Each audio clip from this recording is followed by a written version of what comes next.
Good morning, YouTube. It's your man Dontrell, back at it again. I actually was kind of stressed out lately of the recent incident that happened in Bridgeport with the Bridgeport police shooting a young Latino man who was unarmed and apparently in a vehicle who they actually said was stolen, but later on found out that it wasn't stolen.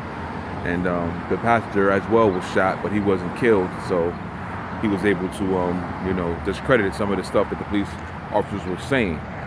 So today, I just want to speak about, the possibility or different methods or alternatives when it comes to dealing with police officers, especially in a community where there's a number of minorities living in that community, and then the officers or the law enforcement agents are not really well versed or culturally diverse when it comes to dealing with people of a different culture.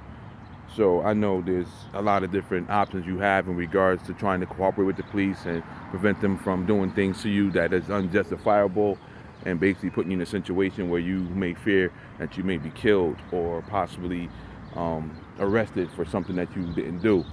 So my question is basically, how can you protect yourself from being threatened, arrested, or killed by a police officer?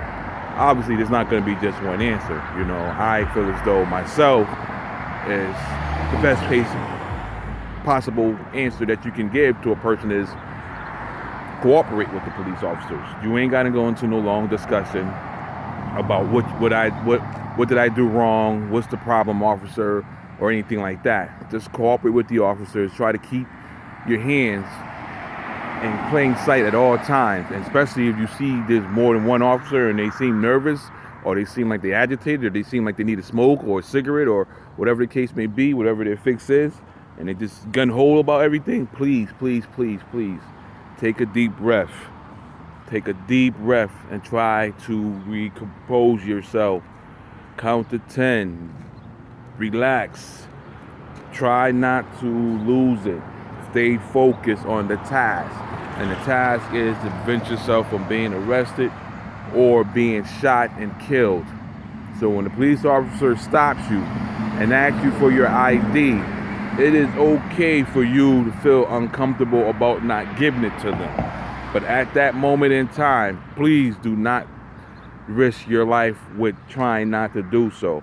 They're already in the position to kill you for whatever reason they want, so don't give them any reason to do so.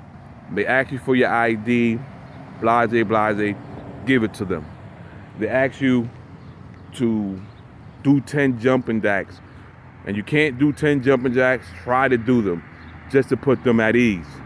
And then once you actually survive the event of being stopped or pulled over by the police, then you can go down to the police department and file a complaint against that police officer for harassment or illegal stop or whatever the case may be.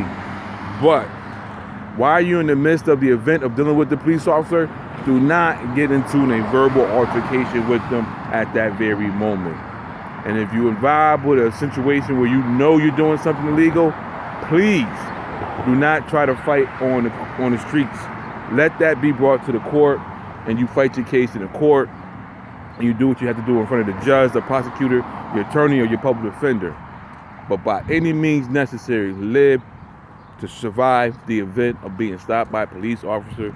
Just cooperate with them, get their badge number, get their name or whatever, and then head down to the police officer, file a complaint, follow up with the Office of Internal Affairs. And if you can't get nowhere with that, then maybe you can contact your local state trooper department to find out what other options you have. I mean, we have to be able to take some of this power back from the police officers, but we can't do it by fighting them on the street.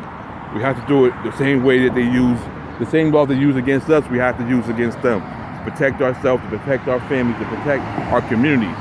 It's not going to be an easy task, but at the end of the day, it will be beneficial to everybody that's involved, because the only thing that's going to end up happening is it's going to get worse. It's going to get worse because you have a lot of people who are not familiar with the communities that they work in and not familiar with how to work with the people that they're supposed to be protecting, and they are fearful and they are uncertain, and they definitely know they have a right to kill. So with that being said, just remember, Stay alive. That's the whole entire key. Stay alive. Thank you for listening. God bless.